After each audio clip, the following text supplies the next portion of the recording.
रात का समय है, हल्की सी ठंडक हवा में घुली हुई है, कोई शोर नहीं, बस एक पुरानी सी तेल की ढिबरी की धीमी रोशनी और आपकी आंखें नींद से भारी हो रही हैं। चलिए इस शांति में धीरे धीरे आपको एक ऐसे समय में ले चलते हैं जब दुनिया में अखबार नहीं हुआ करते थे, न रेडियो, न टेलीविजन, न मोबाइल फोन। फिर भी लोगों को पता चल जाता था कि राजा ने क्या हुक्म दिया, पड़ोस के गाँव में क्या हुआ, या समंदर पार से कोई यात्री क्या कहानी लेकर आया। यह उस दौर की बात है जब शब्दों का मूल्य बहुत गहरा हुआ करता था, जब जानकारी तेजी से नहीं बल्कि धीरे धीरे कदम दर कदम एक से दूसरे तक फैलती थी, जैसे कोई धीमा सा गीत जो समय के साथ बहता जाता है। हम बात कर रहे हैं प्राचीन भारत की, एक ऐसा समय जब ज्ञान, परंपरा और समाचार इंसानों के स्मृति और जबान से आगे बढ़ते थे। गांव की चौपाल, सूचनाओं का पहला अड्डा। हर गांव की एक जगह होती थी जिसे चौपाल कहा जाता था। वो कोई आलीशान हॉल नहीं था, बस एक बड़ा सा पेड़, आमतौर पर बरगद या पीपल का, जिसके नीचे कुछ चबूतरे बने होते थे। वहाँ बुजुर्ग बैठते थे, चरवाहे सुस्ताते थे और राह चलते मुसाफिर थोड़ी देर के लिए थमते थे। यहीं बैठकर लोग दिन भर की बातें साझा करते थे। कोई कहता, अरे सुना तुमने, कल बाजार में सेठ हरिदास का सामान चोरी हो गया। दूसरा जवाब देता, हाँ, और सुना है संदूक से चांदी की 6 थालियां भी गायब थीं। इस तरह की बातें धीरे धीरे गांव से गांव तक जाती थीं। लोग सुनते, याद रखते और जहां जाते वहां दोबारा बताते। कथा और कहावतों के जरिए समाचार उसी जमाने में एक और दिलचस्प तरीका था जानकारी साझा करने का, और वो था कहानी के रूप में। जैसे अगर किसी राजा ने नया टैक्स लगाया तो कोई लोक गायक आकर वो बात इस तरह कहता, राजा बोले बैलों पर अब नकेल कसी जाए, गांव वाले बोले रोटियां और सस्ती की जाए। मतलब सूचना केवल सीधी नहीं आती थी, वह कविता में लिपटी होती, भाव में रंगी होती, और यही उसे याद रखने लायक बनाता था। इन गीतों और कहावतों को लोग सुनते सुनते याद कर लेते थे और जब अपने गांव लौटते या किसी मेले में जाते तो वही गाना गाते। इस तरह एक गीत, एक नीति कथा सैकड़ों मील दूर तक फैल जाती थी। यात्रियों से मिलने वाली ताजा खबरें। उस दौर में यात्री, व्यापारी, साधु और साध्वियां सभी चलते रहते थे, एक नगर से दूसरे नगर, एक गांव से दूसरे, और हर जगह जाते समय वे अपने पिछले ठिकाने की बातें भी साथ लाते। अगर कहीं सूखा पड़ा होता तो वे बताते, मथुरा में नदियां सूख गई हैं, लोग पानी के लिए तरस रहे हैं। अगर कहीं युद्ध हुआ होता तो कहते, कन्नौज के राजा ने चालुक्यों पर चढ़ाई कर दी है। लोग उन्हें चाय पिलाते, बैठने को कहते और फिर धीरे धीरे उनसे खबरें पूछते, सवाल करते, प्रतिक्रिया देते, और इस तरह संवाद जन्म लेता था। न कोई हेडलाइन, न ब्रेकिंग न्यूज, बस इंसानी बातचीत, शाही घोषणाएं। नगाड़ों और आवाजों से अब जरा रुक करते हैं उन खबरों की तरफ जो सरकार देती थी, राजा की तरफ से। जब कोई महत्वपूर्ण फैसला लिया जाता तो उसे सब तक पहुंचाना जरूरी होता, लेकिन कैसे? तब राजा के दूत होते थे, उन्हें जयराज दूत, शासन घोषक या प्राचारी कहा जाता था। ये लोग एक विशेष वेशभूषा में गांव गांव घूमते और जब चौपाल में पहुंचते तो नगाड़ा बजाते। उस आवाज से लोग समझ जाते कि कोई शाही ऐलान होने वाला है। फिर दूत एक ऊंचे स्वर में कहते, श्रीमान महाराज विक्रमादित्य का आदेश है, अब से चावल पर एक नई कर वसूली लगेगी, हर घर 2 मुट्ठी अन्न राज्य को देगा। लोग ध्यान से सुनते, कोई उसे दोहराता, कोई सवाल करता, और फिर वो सूचना फैलने लगती। खास बात ये थी कि हर बार दूत के साथ एक स्थानीय आदमी भी होता था जो भाषा और संस्कृति को समझता था, ताकि लोग संदेश को सही रूप में समझ पाएं। खबरों में जल्दी नहीं, भरोसा था। अब जरा सोचिए, न कोई व्हाट्सएप, न टीवी, न रेडियो, फिर भी सूचनाएं पहुंचती थीं। लेकिन हाँ, वो धीरे धीरे पहुंचती थीं, और यही उनकी खासियत भी थी। लोग सुनी हुई बातों पर तुरंत यकीन नहीं करते थे, वे पूछते, समझते, दोबारा जांचते। अगर एक ही बात 2-3 जगह से सुनाई देती तो लोग मान लेते, हाँ शायद ये सच है, और इसमें भी कोई जल्दबाजी नहीं थी। समाचार को महसूस किया जाता था, शब्दों से, भावों से और समाज की प्रतिक्रिया से। आज की रात यहीं रुकते हैं, तो आज की कहानी यहीं तक रखते हैं। अगली बार हम और आगे चलेंगे, जरा दरबारों की ओर, जरा नगरों के बीच बनी तांबे की पट्टिकाओं की तरफ, और देखेंगे कि किस तरह शिलालेखों और मंदिरों की दीवारों तक पर समाचारों की छाप होती थी। लेकिन अभी बस आंखें धीरे धीरे बंद कर लीजिए, उन पुराने बरगद के पेड़ों की छाया में बैठ जाइए और सुनिए, कोई वृद्ध किसान दूर से कह रहा है, अरे सुना, उज्जैन में किसी राजा ने चंद्र ग्रहण की भविष्यवाणी की है। शब्द आते हैं, बहते हैं और फिर शांत हो जाते हैं। अखबारों से पहले लोग खबरें कैसे साझा करते थे?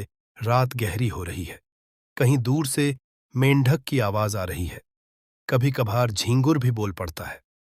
ये वही सन्नाटा है जो सदियों से चला आ रहा है, और आज इस सन्नाटे में हम फिर लौटते हैं उस पुराने भारत में जब कोई अखबार नहीं था, पर खबरें फिर भी पहुंच जाया करती थीं।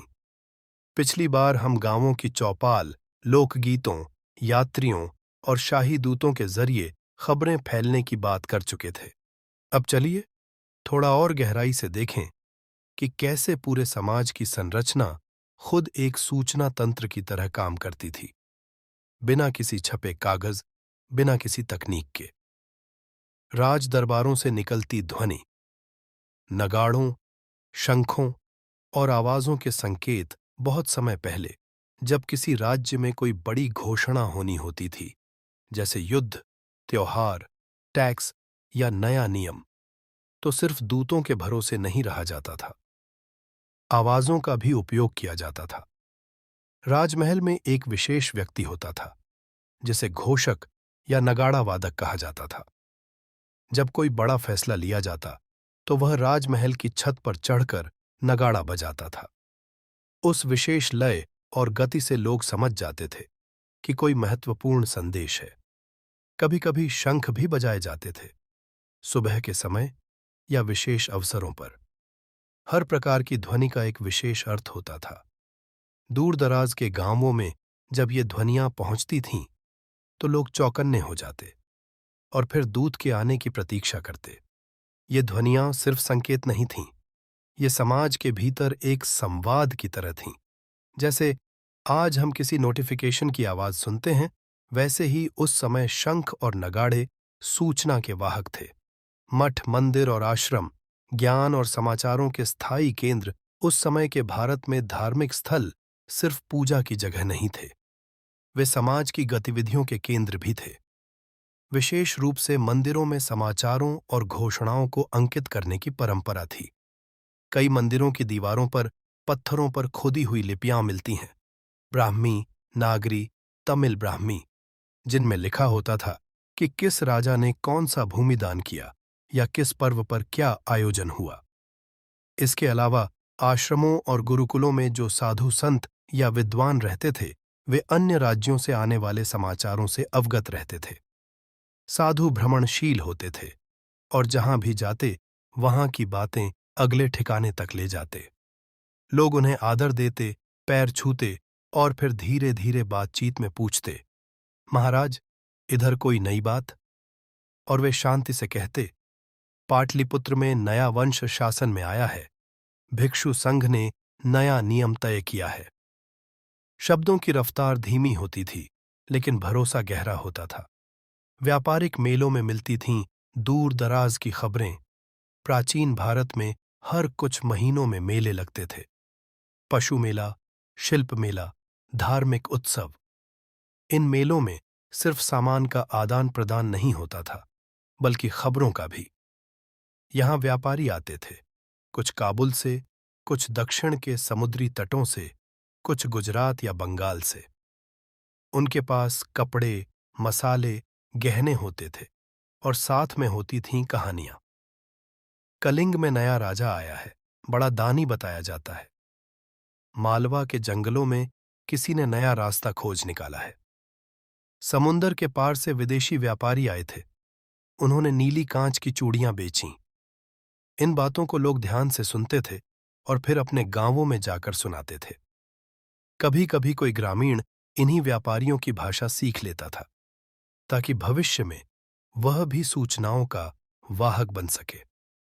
स्त्रियों के माध्यम से फैली सूचनाएं इस पूरी सूचना प्रणाली में एक बहुत ही अनदेखा पक्ष है, और वो हैं स्त्रियां।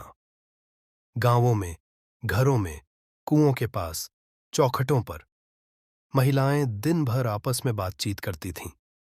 घर घर की खबर, पड़ोस की घटनाएं, सामाजिक बदलाव, सब धीरे धीरे चर्चा का हिस्सा बनती थीं। आज चंद्रावती की बहन आई है, बोली कि उनका गांव अब नदी की बाढ़ से उजड़ गया। सुना है बाजार में नई किस्म का गेहूं आया है, मोटा है लेकिन जल्दी पकता है। इस तरह महिलाएं अपने सीमित सामाजिक दायरे में भी एक मजबूत सूचना चैनल बन चुकी थीं।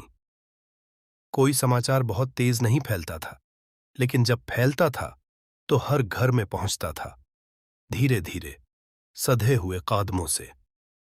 सूचनाओं की यात्रा। विश्वास पर आधारित समाज उस समय की सबसे अहम बात यह थी कि समाचारों की कोई प्रामाणिकता जांचने वाली संस्था नहीं होती थी, कोई फैक्ट चेकिंग नहीं होती थी, लेकिन फिर भी समाज में एक समझदारी थी। अगर कोई खबर एक ही व्यक्ति से सुनाई देती तो लोग उसे पूरी तरह सच नहीं मानते थे। वे इंतजार करते थे कि और भी लोग वही बात कहें, और जब 3-4 जगहों से वही समाचार आता तो लोग कहते, अब तो बात पक्की है। यह विश्वास की संस्कृति थी। लोग शब्दों को हल्के में नहीं लेते थे, और शायद इसीलिए खबरें कम फैलती थीं, लेकिन जब फैलती थीं तो गहराई से असर करती थीं। अगले भाग में और गहराई। आज हमने देखा कि कैसे नगाड़ों, मंदिरों, मेलों और सामाजिक संवाद के जरिए सूचनाएं फैला करती थीं। अगली बार हम और विस्तार में देखेंगे कि राजकीय आदेशों को कैसे ताम्रपत्रों, शिलालेखों और शासकीय दस्तावेजों के जरिए संरक्षित किया जाता था। आज की रात अब यहीं विराम लेते हैं। गहरी सांस लीजिए, जैसे कोई पुराना गीत धीमे धीमे आपको नींद की ओर ले जा रहा हो। सब कुछ शांत है, और इस शांति में कोई वृद्ध मुनि धीरे से कह रहे हैं, वाक्यम सत्यम शिवम सुंदर। अखबारों से पहले लोग खबरें कैसे साझा करते थे? रात और गहरी हो चुकी है। खिड़की से आती हल्की ठंडी हवा जैसे पुराने समय की किसी स्मृति को छू रही हो। किसी गड्ढे में भरा पानी धीरे धीरे टपक रहा है, एक बूंद, फिर दूसरी। समय ठहरा हुआ लगता है, जैसे सदियों पहले भी कोई यूं ही रात के सन्नाटे में बैठा किसी दूसरे गांव से आई खबर को धीरे धीरे सोच रहा हो। पिछले हिस्सों में हमने जाना कि किस तरह समाज, ध्वनि, मंदिर, मेलों और महिलाओं की बातचीत के जरिए खबरें एक जगह से दूसरी जगह पहुंचती थीं। आज हम चलते हैं उस हिस्से की ओर जहां राजकीय घोषणाएं, शासकीय दस्तावेज और प्राचीन अभिलेख अपने समय की खबरें लेकर आते थे। वे जो ना बोले जाते थे, न गाए जाते थे, पर हमेशा के लिए लिख दिए जाते थे। ताम्रपत्र। जब खबरें धातु पर दर्ज होती थीं, आज हम किसी बात को याद रखने के लिए उसे मोबाइल में लिख लेते हैं।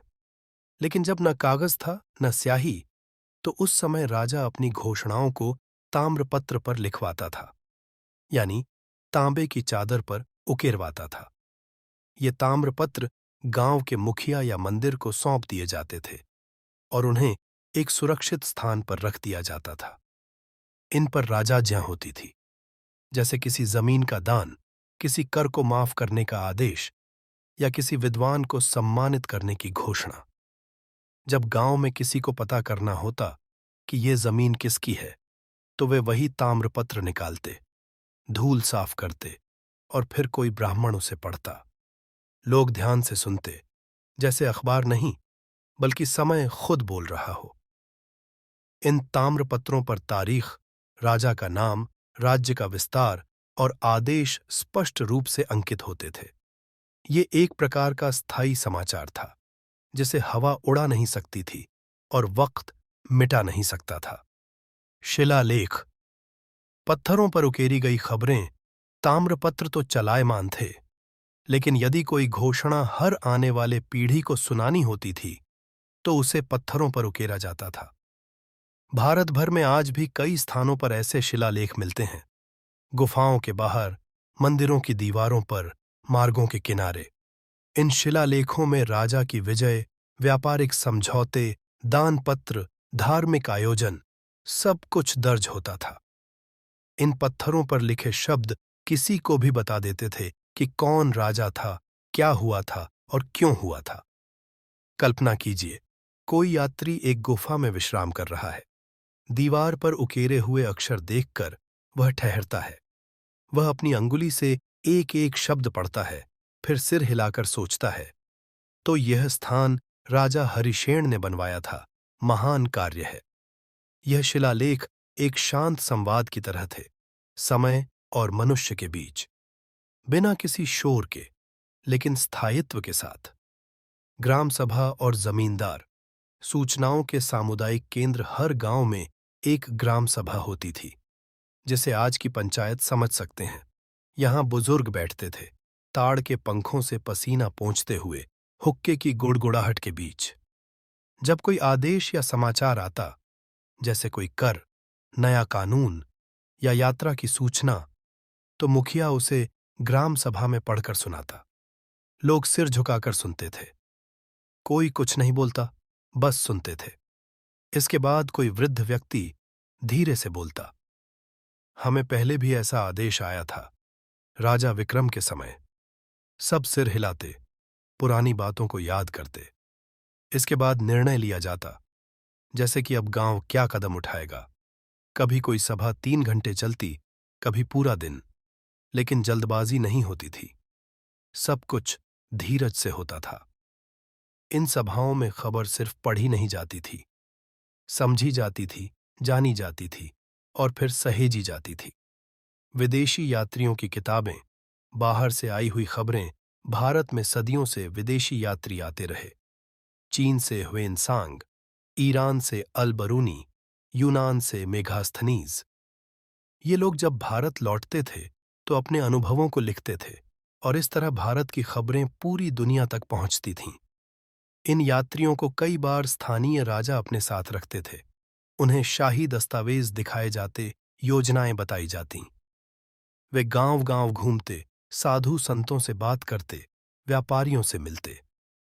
वापस जाकर वे कहते, भारत में राजा खुद न्याय करता है, लोग सीधे बोलते हैं और मंदिर सिर्फ पूजा के लिए नहीं, विद्या के केंद्र भी हैं। ये भी एक प्रकार की खबर थी, जो भारत से निकलकर दूसरे देशों तक पहुंचती थी। कथा और पुराण, जानकारी की सांस्कृतिक यात्रा। भारत में इतिहास सिर्फ घटनाओं का लेखा जोखा नहीं था, वह गीतों, कथाओं और पुराणों के माध्यम से भी बताया जाता था। रामायण, महाभारत, स्कंद पुराण, पद्म पुराण, इन ग्रंथों में ऐतिहासिक सच्चाइयां छिपी रहती थीं। कथावाचक गांव में आते, चौपाल में बैठते और पूरे सप्ताह कथा सुनाते। बीच बीच में वे कोई संदेश जोड़ते। और जैसे उस समय राजा भरत ने अपने पुत्रों को न्याय सिखाया था, वैसे ही आजकल के शासक भी करते हैं। लोग इन कहानियों को ध्यान से सुनते और उनमें समय की गूंज पहचान लेते। कथा का मंच उस समय का मानसिक अखबार बन जाता था, जिसमें समाचार नहीं होते थे, पर सामाजिक सच्चाइयां होती थीं। सूचना का मूल्य तब और अब। उस समय सूचना बहुत धीमी चलती थी, पर वह कभी अधूरी नहीं होती थी। लोगों को जल्दी नहीं होती थी, कोई ब्रेकिंग न्यूज नहीं होती थी। लेकिन जब कोई बात जाननी होती तो वे मंदिर जाते, पंचायत पूछते या किसी विद्वान की ओर देखते। और सबसे अनोखी बात यह थी कि हर व्यक्ति जानता था कि हर समाचार को धीरे धीरे समझना चाहिए, बिना तैश के, बिना हड़बड़ी के। जैसे किसी चाय को गर्मा गर्म नहीं, बल्कि ठंडा होकर पीना चाहिए, तभी उसका स्वाद समझ आता है। अगले भाग में, अब जब हम शिलालेखों और ताम्रपत्रों की दुनिया से लौट रहे हैं, तो अगले भाग में हम देखेंगे कि लोक कथाओं, हस्तलिखित पत्रों और कवियों की रचनाओं ने तेलुगु धीरे धीरे रात अपने गहराते रंगों में उतर रही है। बाहर कोई विशेष आवाज नहीं है, बस हवा की बेहद हल्की सरसराहट, कहीं दूर किसी गाय के गले की घंटी की धीमी झंझनाहट, और मन के भीतर एक शांत सी कहानी जो बस आगे बढ़ती जा रही है, धीरे धीरे, जैसे सदियों पहले चलती कोई यात्रा हो। पिछले भागों में हम देख चुके हैं कैसे राजआज्ञाएं ताम्रपत्रों और शिलालेखों पर लिखी जाती थीं, कैसे पंचायतों में बैठकर समाचार साझा किए जाते थे और कैसे यात्रियों व कथावाचकों के माध्यम से सूचनाएं समाज में फैलती थीं। आज हम उस हिस्से पर धीरे धीरे चलेंगे जहां खबरें सिर्फ सामाजिक नहीं, बल्कि व्यक्तिगत और भावनात्मक भी होती थीं।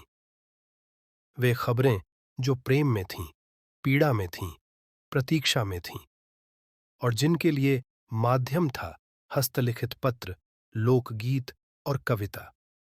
वो समय जब कोई अखबार नहीं होता था, पर भावनाएं पूरी दुनिया तक पहुंचती थीं। हस्तलिखित पत्र, भावनाओं से भरे संवाद। जब कागज और स्याही का चलन शुरू हुआ, तो धीरे धीरे लोग पत्र लिखने लगे। ये पत्र सिर्फ रिश्तेदारों को हालचाल बताने के लिए नहीं होते थे, बल्कि ये सूचना के वाहक भी बनते थे। किसी गांव से कोई आदमी यात्रा पर जाता तो उसके पीछे परिवार चिंतित रहता। 1 महीना बीतता, 2 महीने। फिर किसी दिन गांव का डाकिया आता, सर पर पगड़ी, हाथ में कपड़े में लिपटा हुआ थैला। वह धीरे से आकर कहता, रामदीन के घर से कोई है? कलकत्ता से चिट्ठी आई है। पूरा परिवार इकट्ठा होता और घर का कोई पढ़ा लिखा लड़का वह चिट्ठी जोर से पढ़ता। उसमें लिखा होता, मैं यहां ठीक हूं, काम चल रहा है। सुना है कि गांव में बारिश नहीं हुई, चिंता है। मां की तबीयत कैसी है? मेरी ओर से चरण स्पर्श। यह पत्र सिर्फ संदेश नहीं था, यह एक जीवित संपर्क था।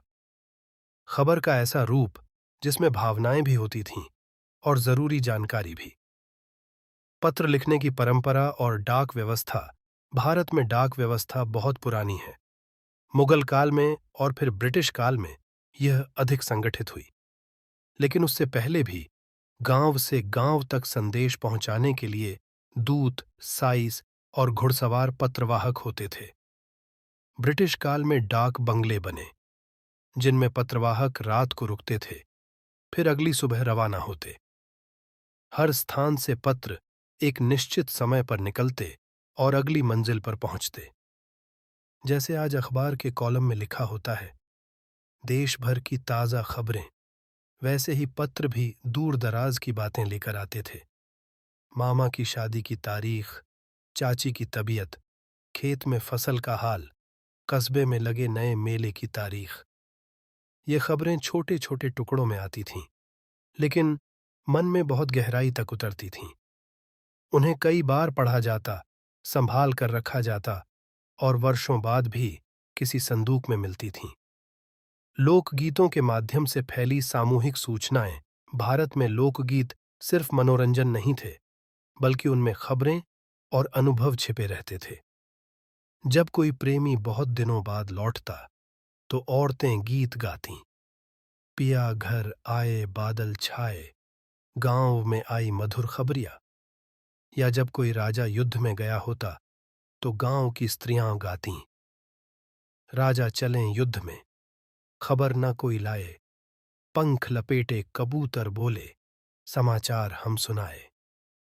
इन गीतों के माध्यम से लोग एक दूसरे की भावनाओं को समझते, समय की स्थिति को पहचानते और अपने भीतर के डर और आशा को साझा करते।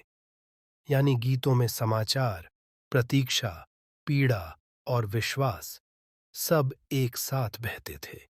कवियों और संतों के भजन, समय की गूंज, भारत के कवि और संत जैसे तुलसीदास, कबीर, मीरा, सूरदास, ये सिर्फ भक्ति के शब्द नहीं रचते थे। वे समाज की घटनाओं, राजनीतिक परिवर्तनों और धार्मिक स्थितियों को भी शब्दों में ढालते थे। जब कभी समाज में कोई बड़ा परिवर्तन आता, जैसे किसी राजा की मृत्यु, कोई अकाल, कोई धार्मिक आंदोलन, तो कवियों की रचनाओं में उसकी झलक मिलती। उनका कहना, उनका लिखना एक प्रकार की वैचारिक समाचार व्यवस्था थी। कोई अखबार नहीं होता था, लेकिन लोग जब चौपाल में बैठते तो कोई संत की वाणी पढ़ता और सब सुनते। इस तरह समाज में धीरे धीरे बदलाव की खबरें फैलतीं, बिना हंगामे के, बिना किसी बैनर के, लेकिन पूरे सम्मान और धैर्य के साथ। मेल जोल और रिश्तों की भूमिका, भारत का समाज हमेशा से संपर्क और आपसी रिश्तों पर आधारित रहा है। जब कोई अपने मामा के घर जाता तो वह सिर्फ मिलने नहीं जाता था, वह गांव की खबरें भी लेकर जाता था। वह बताता, फलाने के बेटे की शादी हो गई, नदी में पानी कम हो गया, पड़ोसी गांव में नया स्कूल खुला है। इसी तरह रिश्तेदार, ससुराल, भांजे, फुफेरी बहनें, सभी जब आते जाते थे तो अपने साथ खबरों की गठरी लेकर आते थे। और वे गठरी कोई भारी बोझ नहीं होती थी, वे मधुर बातें होती थीं जिन्हें सुनकर लोग चाय की चुस्कियों में डूब जाते थे। सूचना का बोझ नहीं, उसका स्नेह होता था। अखबारों से पहले की खबरें कभी बोझ नहीं बनती थीं। आज हम एक साथ हजारों सूचनाएं पाते हैं, लेकिन तब एक सूचना भी हृदय से निकलती थी और धीरे धीरे समझी जाती थी। किसी ने खेत में कोई नया प्रयोग किया हो तो वह उसकी बात अपने ससुराल में जाकर बताता। कोई कहीं यात्रा से लौटा हो तो वह मंदिर के बाहर बैठकर अपने अनुभव साझा करता। और इन सब के बीच कोई जल्दी नहीं होती थी। समाचार तब शोर नहीं करता था, वह फुसफुसाहट की तरह आता था और दिल में उतर जाता था। अगले भाग में, अब जब हम पत्रों और गीतों की भावनात्मक दुनिया से लौट रहे हैं, तो अगले भाग में हम देखेंगे कि प्राचीन व्यापारिक मार्ग, यात्रियों के पड़ाव और करवां की यात्राएं कैसे सूचनाओं को दूर दराज तक ले जाती थीं। रेगिस्तान से पहाड़ तक और समंदर के किनारों से घने जंगलों तक। तब तक एक गहरी सांस लें और कल्पना करें किसी पुराने संदूक में रखी चिट्ठी की, जिसकी स्याही हल्की हो चुकी।